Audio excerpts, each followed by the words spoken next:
Hello, everyone. Welcome.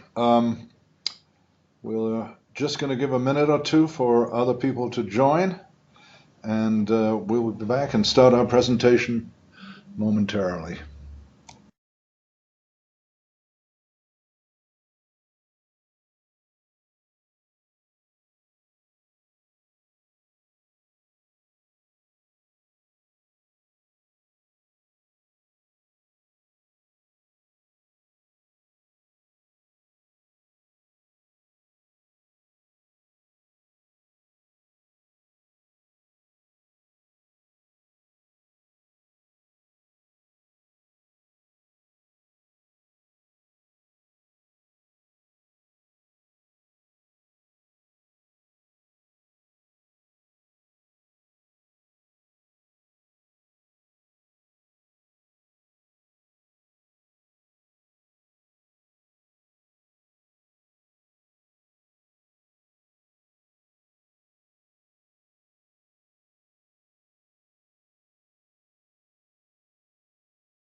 Hello, everyone. Welcome to our webinar. My name is Morton Lane.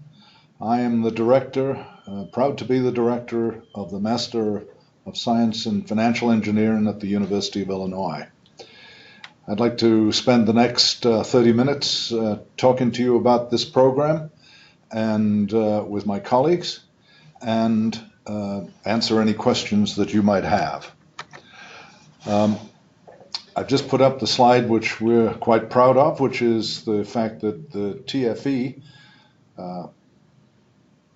the financial engineer as was, ranks us as the 5th best program in the United States. And we were given that ranking just a month ago. My colleagues are with me today, and they comprise the staff of the Masters in Financial Engineering, and they will be contributing to the presentation. Emily Ziegler is the Senior Associate Director and probably the most important person in the program. Thank you, Morton. Welcome, everyone. Thank you for joining. Thais, our business manager, is not here today, but we are glad to have Matt Murphy, who is our FinTech coordinator, and we're glad to have Matt here as well to answer questions. Hey, everyone. Welcome. It's a great team for a great program. Sorry, 1 second. Thank you. One of the things that's distinctive about this program is the fact that it's a joint venture between 2 colleges at the university. The colleges are the College of Business and the College of Engineering, and the departments within those colleges are respectively the Department of Finance in the College of Business and the Industrial and Systems Engineering department in the College of Engineering. And the 2 chairs of those departments are shown here. What that means is our students get half of their instruction from engineering faculty and half of their instruction from the business faculty. And so we are a prime example of interdisciplinary education. Now, let's start with the basic thing. What is financial engineering? And the 4 bullet points on this slide are, in my opinion, the most precise definition that we could have. Financial engineering is the application of quantitative methods to the analysis of financial markets and financial products. My emphasis is on application, and I put that there deliberately because we intend to be a practical financial engineering program. We want you to learn the theory, but we're more interested in you applying the theory than necessarily advancing it. The quantitative techniques that I'm talking about are mathematics, stats, computer science, data analytics, deep learning. I could go on and say stochastic calculus and neural networks, but you get the idea. This is the application of those quantitative techniques. And what we're doing when we apply them is to look for profitable opportunities in those financial markets or in advancing the use of financial products. It also involves simple problem solving, but I think the emphasis should be on profitable opportunities.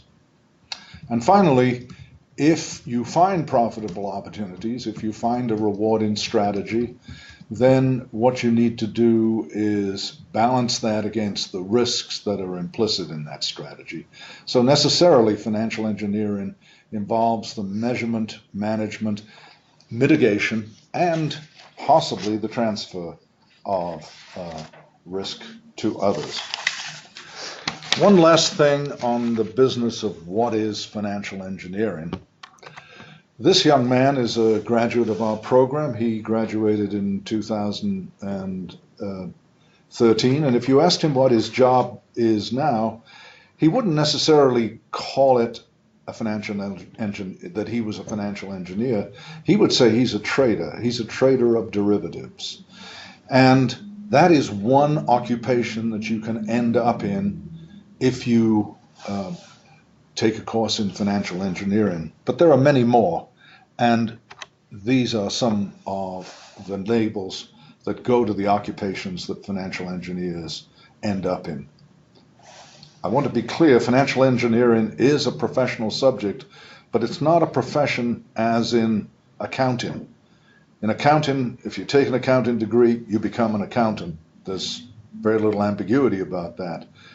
But a financial engineer is an umbrella term that embraces algorithmic designers, it embraces risk managers, risk modelers, it embraces portfolio managers, it embraces data analysts, data scientists, and probably the most common descriptor of an occupation for a financial engineer is quant. Quant is short for quantitative analyst, and in the world of the old world of 5 years ago,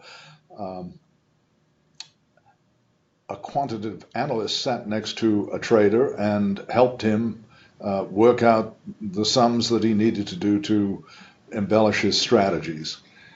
Nowadays, the quant himself may be the trader, he may be the programmer, he may be doing it all, and still that label quant works. But the important point here is that a financial engineer can lead to lots of different occupations. Emily, maybe we can turn to you and ask you to discuss the requirements for the program. Thank you, Morton. I am going to briefly discuss the admissions requirements for our program. In order to apply for our program, you're going to need to have completed a bachelor's degree or bachelor's equivalent. You're also going to need to show on a transcript that you've completed 1 year of calculus, 1 semester of linear algebra or differential equations, 1 semester of probability and statistics, and 1 semester of programming, preferably in C++. Additional requirements for admittance into our program. If you're an undergraduate student, you'll need to show at least a 3.25 GPA in the last 60 hours of study. That would be your equivalent of a junior and senior year. If you're coming in with a graduate work, you'll need to have at least a 3.5 out of a 4.0 scale. We'll need to receive your GRE and GMAT, or GMAT I should say. And then if you have any practical work, internship, or full-time experience, we'd like to see that as well, although it is not required. If you're an international student, please be sure to submit your TOEFL or IELTS scores. And as you can see in the parentheses, we looked for applicants to have at least a 103 or a 7 on accordingly. Let me jump back in here and talk to you a little bit about the profile of students who've been in this program. Oh, excuse me, I jumped too soon. Oh. Emily, please. That's all right, thank you. I'll just complete quickly the application process. Right now, we're actually in the middle of admitting our class for the fall. Applications opened on December 1st, and the deadline to apply is April 15th. We have something called rolling admissions, which means the sooner you apply, the sooner it is that you'll find out whether or not you've been admitted. All decisions will be made by May 15th of this year. If you are an international student, in order to apply, you need to submit a $90 application fee. If you're a domestic student, that fee is $70. You'll also need to submit your GRE or GMAT, 3 letters of reference. We like to see that there are diverse letters, so if you've had work experience, please be sure to have your employer send a letter, as well as any professors that you've encountered during your academic profession. Please include a resume with your application, and submit a personal statement which explains why it is that you would like to pursue a degree in financial engineering here at the University of Illinois. All these documents do not need to be sent via mail. Everything can be uploaded through our Slate application system. And if you have any questions, please feel free at any time to make a comment in the comment section, and we'll be sure to answer your questions accordingly. I will pass it off to Morton to continue with the admissions statistics. Thank you. I should have waited for that before. Our program is a selective program, and the next couple of slides I'm going to show you a little bit of the profiles of students who enter. First and foremost, on this slide, you will see that this is the number of applications we get each year, and the smaller gray bar is the number of people who enter the program. And that's been a fairly constant thing. One question that a lot of people ask is, what undergraduate majors do the entrant students typically have? And we've divided it here into 8 or 9 buckets. But you can see fairly clearly that engineering students are the biggest cohort that come in. Then mathematics, finance, and economics, and computer science. We get others from other disciplines, including physics and statistics, but those are the main undergraduate majors that enter the program.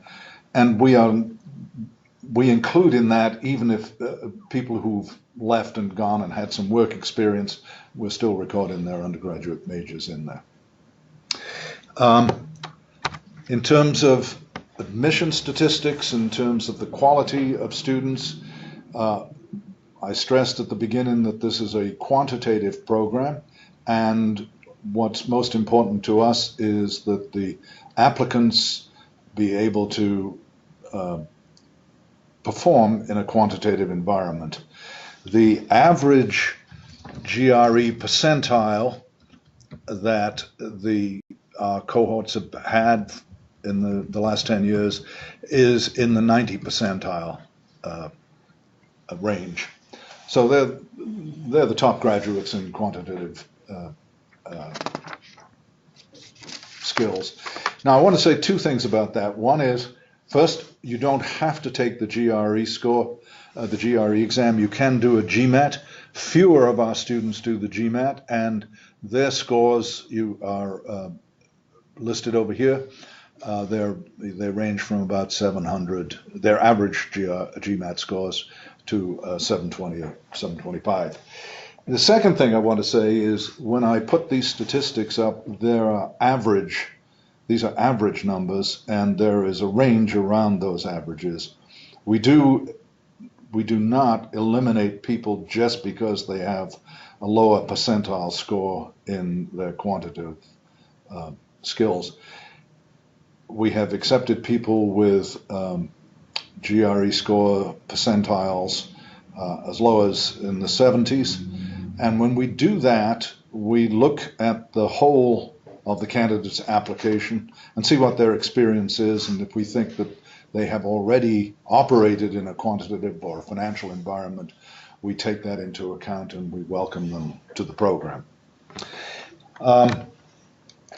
GPAs average around between 3.4 to 3.5 for our applicants, and to reinforce the point that foreign students have to have verbal skills, oral skills, the TOEFL averages that our incoming applicants have are listed in the graph over on the right. Now, I'm going to ask Matt to tell you a little bit about the geographical profile of the students who join our program. Sure. Thanks, Morton.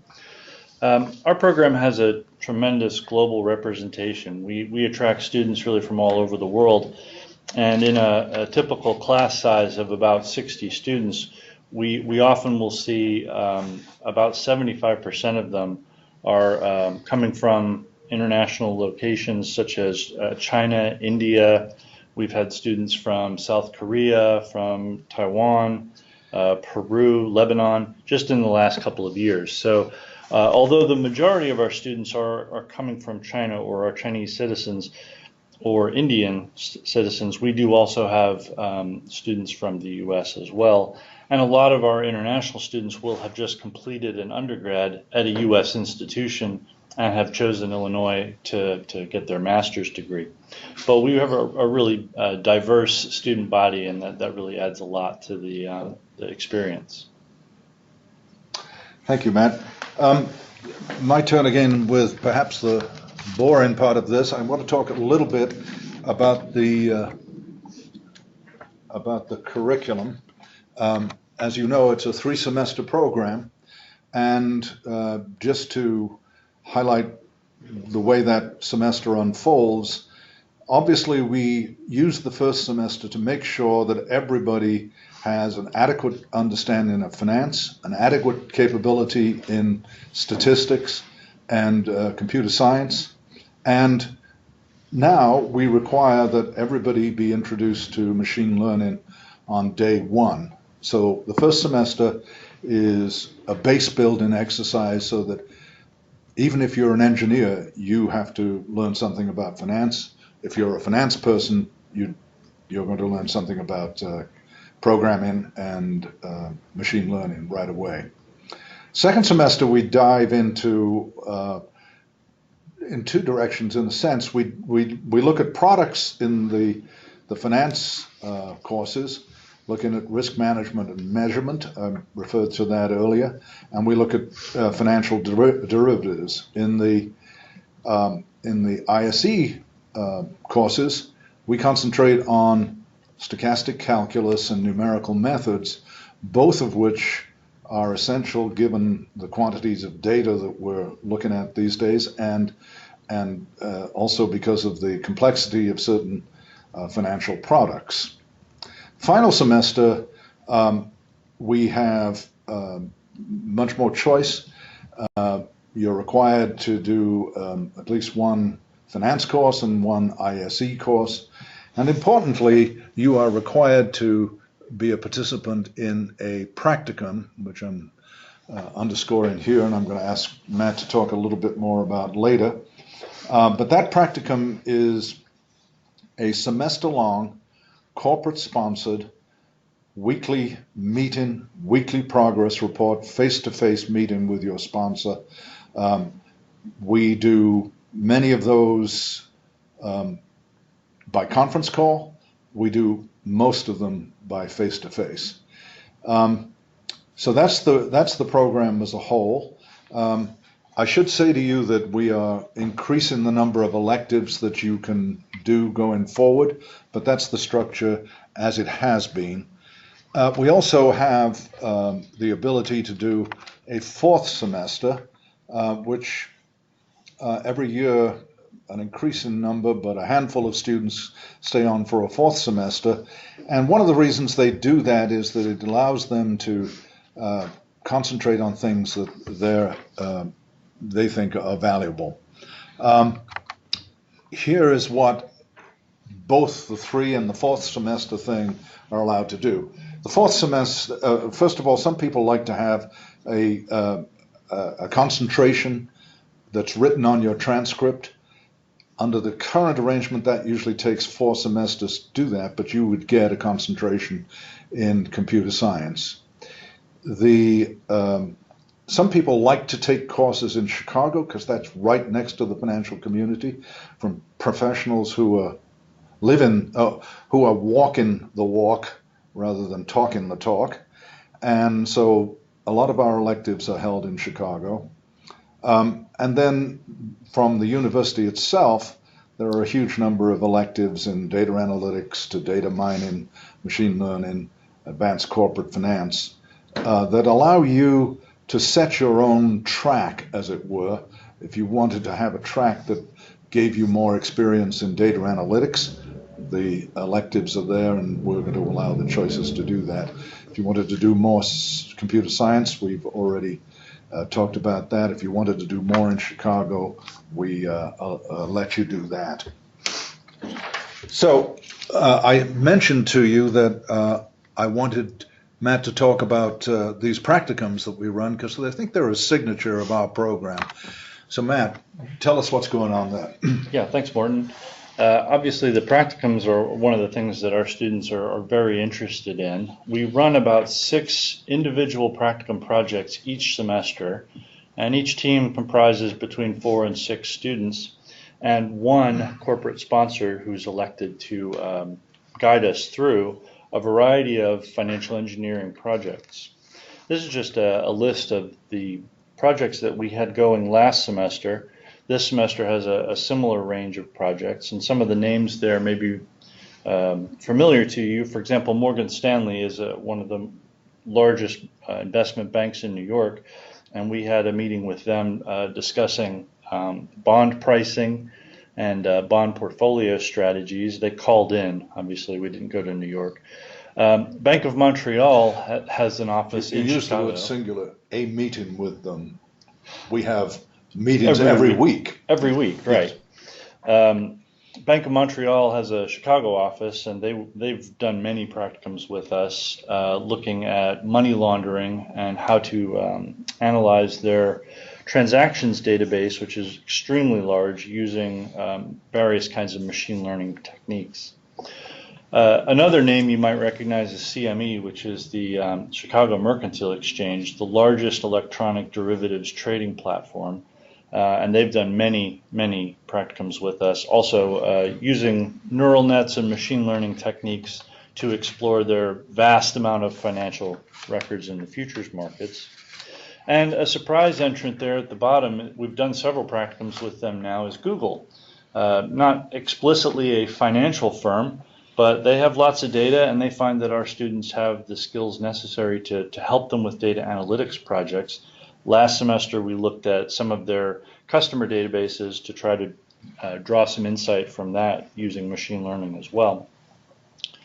One thing I'd point out about this particular group of projects, they're all pretty large institutions. We also have a number of smaller fintech startups. Chicago has a lot of fintech going on right now, so we sometimes have smaller companies that are just starting out. So this isn't necessarily the full range of projects we offer. There's usually a mix, and sometimes we'll even just get a project with a professor in the program who has a research question that he wants to explore more. Morton also mentioned that you can do the practicum either in your second or third semester. And one of the benefits of doing it in the second semester is that you have something to put on your resume when you're looking for a summer internship. A lot of our students have reported that the experience they get from this hands-on, real-world type project with a corporate sponsor is what helps them get an internship in the summer. But surprisingly, a lot of people who do it early, many will come back and say, that was such a great experience, can I do another one for no credit in the fall, in my final semester, and that may help them land that job when they graduate.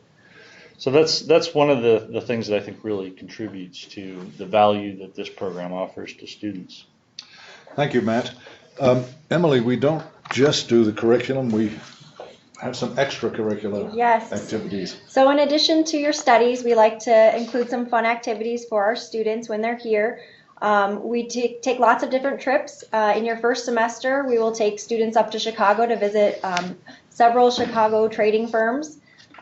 We also take the students in their third semester to New York to participate in the IAQF Career Fair, which is solely for financial engineers. Since we do have two cohorts here during the fall semester, we like to ensure that both cohorts are mingling together, so we like to throw different mixers so that there's networking opportunities. As both Morton and Matt talked about, we do have Chicago practicums, so we take the students up to Chicago if their sponsor is in Chicago. But there are a lot of opportunities for fun here in Champaign, Illinois in the MSFE program. I'm going to pass it off to Morton to talk a little bit about something you probably are all waiting to hear about, the tuition dollars. Yes, I should say on this slide here, we do some free prep courses before the semester begins. I think Matt's just answered which ones we do, but the program itself is not free, as you will well appreciate. And just to get the bad news out here, the fee for the 3 semesters adds to about $70,000, $69,600 on the slide there. You can think of that as approximately $23,000 per semester. Now, obviously, we think it is worthwhile. We think our students get a lot of value for that, but we're mindful of the competition. And the next slide I will put up here are 4 schools, 3 of which are in the top 5 as well, and their own advertised costs. So Carnegie Mellon is a program cost of $84,000, 3 semesters, an annual cost of $56,000, which comes out, since it's 3 semesters, to $84,000. Berkeley, which is a 12-month program, charges $72,000. MIT, which is not doesn't appear actually in the rankings that we look at, is charging $106,000, and that's a 3-semester program. And Columbia, another well-ranked program, charges, I have to see it in the small print here, $72,400. So I think we compare well. If you compare living in any of the places listed there, Champaign is a little cheaper than most. But I think we represent good value, and we are competitive. Nevertheless, we like to attract the best students, and we do offer scholarships. For the most attractive students, who, by that I mean people who have excellent qualifications coming in, plus an excellent desire to further their career in financial engineering, and maybe have demonstrated some of it with practice, we will offer scholarships to any of the applicants who apply. For Illinois residents, this year, any qualified Illinois residents will be offered a 50% scholarship. And just so that you know, once you're in the program, we have some in-program scholarships that we award to the most outstanding of the students that we recognize for their work in the courses and in their contribution to the program itself. Just to reiterate the Illinois thing, if you get a 50% scholarship, instead of thinking about $23,000 a year, you can think about $13,000 a year. So that's the good news and the bad news, I think, as far as scholarships are concerned. Just to wind up some of the details today in terms of what students have to do, Emily, perhaps you could take it. Sure. Thank you, Morton. I'm just going to briefly go over some of the resources that are available to you as an MSFE student. As Morton had mentioned earlier in our presentation, we are part of two colleges here at the University of Illinois. We're a part of the College of Business and the College of Engineering, which means that you have double the amount of resources available to you. You have access to both engineering career services and business career services, which means that you'll get access to both of the career fairs here on campus. Both career centers will help with corporate presentations, with coaching you with regards to mock interviews, looking over your resumes, helping you with your cover letters. They're great resources here on campus to help you in finding the dream job that you have. And then we're just going to conclude our presentation with talking to you about some important websites that will help you stay connected with MSFE. Our website is a really great tool that we think that you should visit if you have any questions. We have a lot of information available to you on that. If you want to hear about events that are coming up that not only the MSFE program but the University of Illinois is holding, we post those to our Facebook page. We have a Twitter account. You can stay connected with us on LinkedIn. Or if you're interested in watching some videos, for instance, if you want to know what the day in the life of an MSFE student looks like, head over to our YouTube page and watch a video on that. We also have videos from faculty members discussing the classes that they teach, as well as anything from our ambassador program to just what does it look like here at the University of Illinois if you've never been here. I highly recommend taking a look at our YouTube page. And again, if you have any questions, feel free to send us questions through our chat, and we'll try to answer anything that you have. Well, thank you, Matthew, and thank you, Emily. I hope you've all found this informative and encouraging.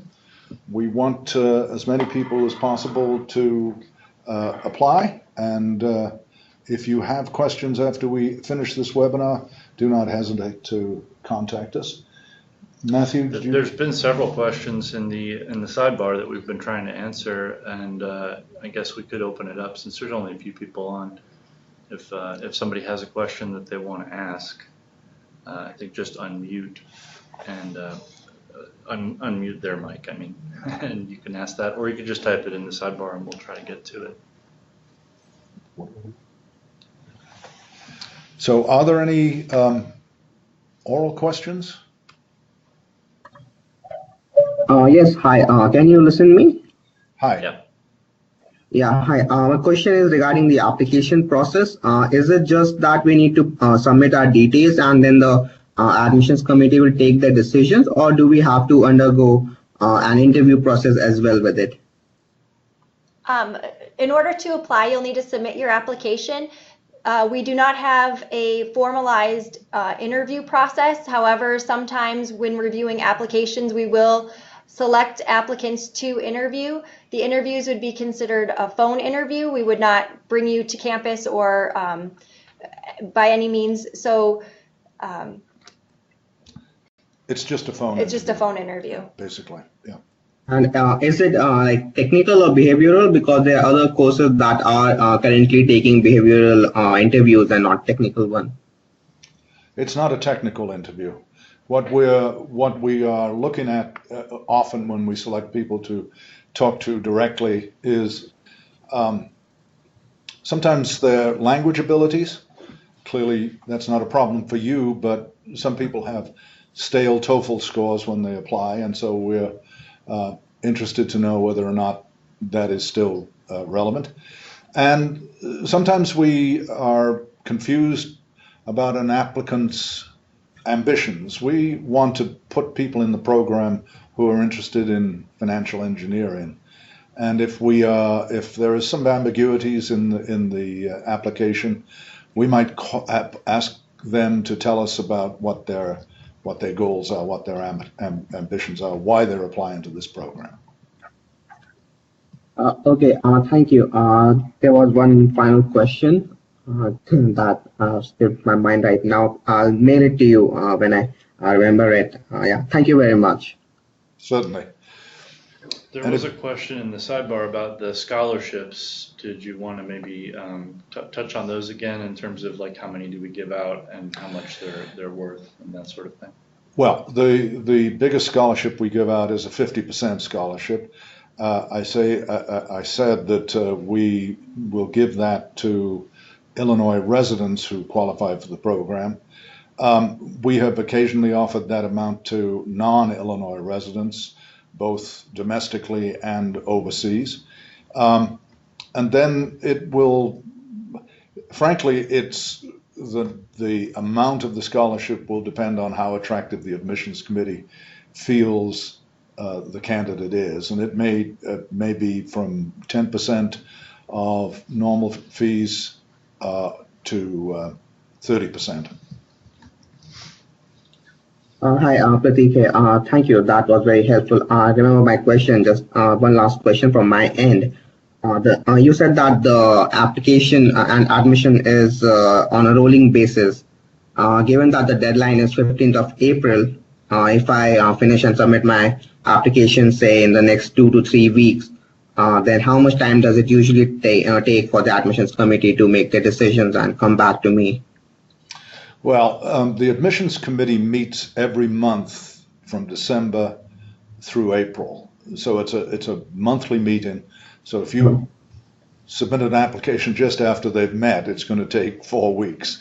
If you submit it the week before they meet, then you're going to get a quick response. I hope that's helpful. And just to let you know, our next admissions meeting is, let me look this up, it is the 14th of March. Okay, great. That's ample time for me to finish the application. Just one final question, if you guys have some more time. We are going to wind it up in a few minutes, but go ahead. Yeah, sure. Thank you very much.